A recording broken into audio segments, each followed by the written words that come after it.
तेरी आस लिए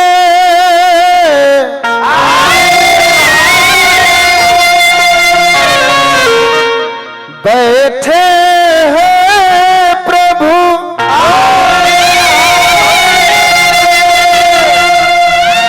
प्रभु दया करो,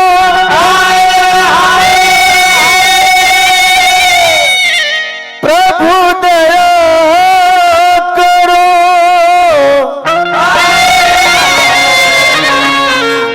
करता हो तुम ही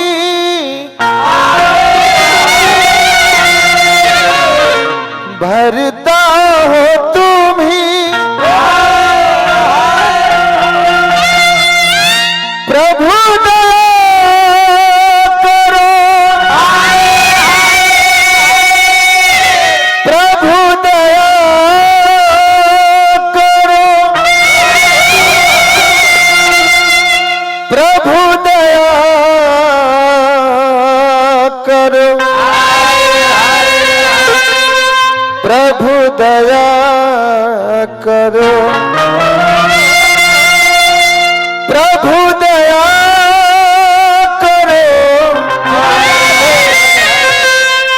प्रभु दया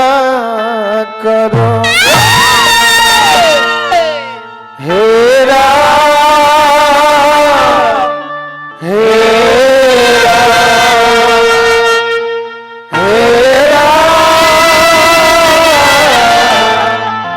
हे श्री रामचंद्र कृपाल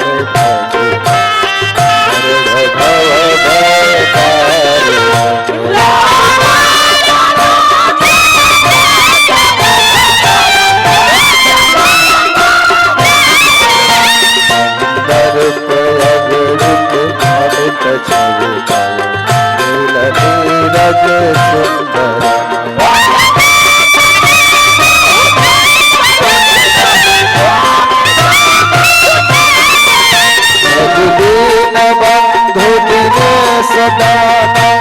दैत्य वंश निकंदन,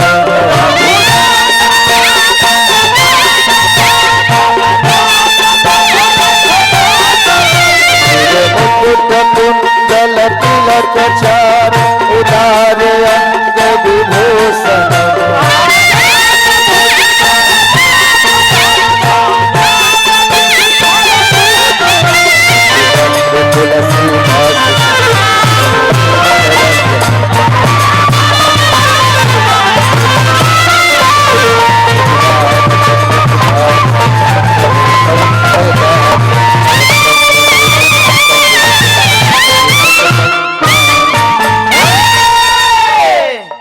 सात मंत्रा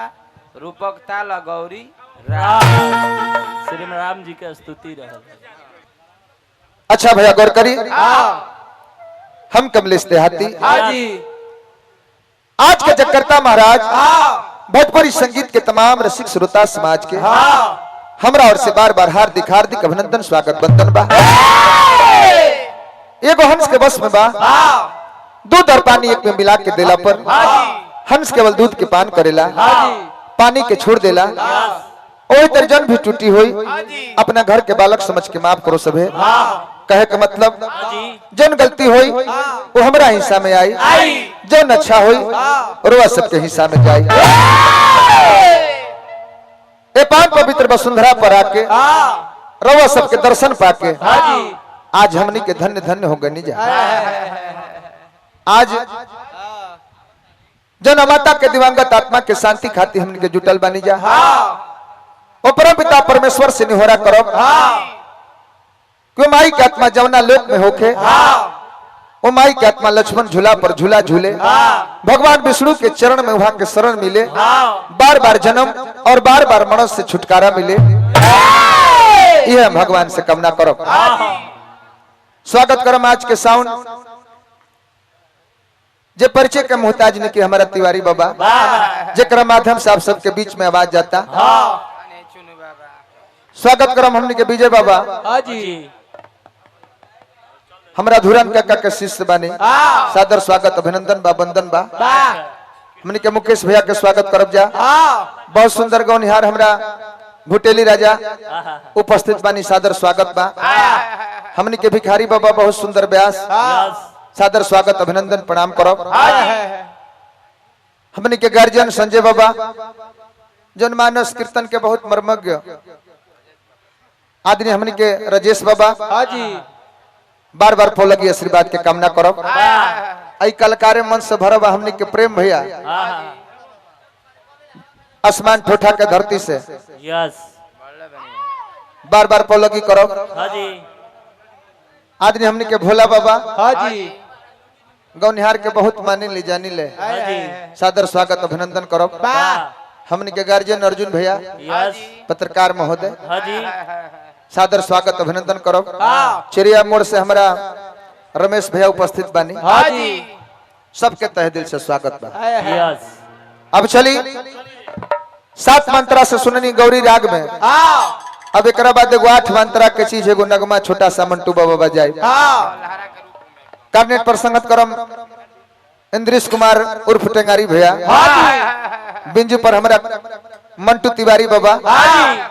नाले तबला पर टिंकू टकराना जी जोड़ी पर सुबा जी अभिषेक जी प्रिंस जी राकेश जी सोनू जी मंडली संचालक बानी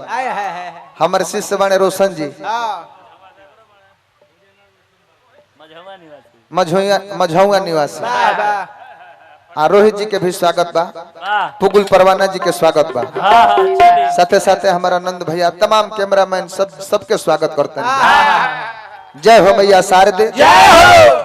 रावर ने खे जवाब जय हो गुरु शिव जी गुरु के गुरु गुलाब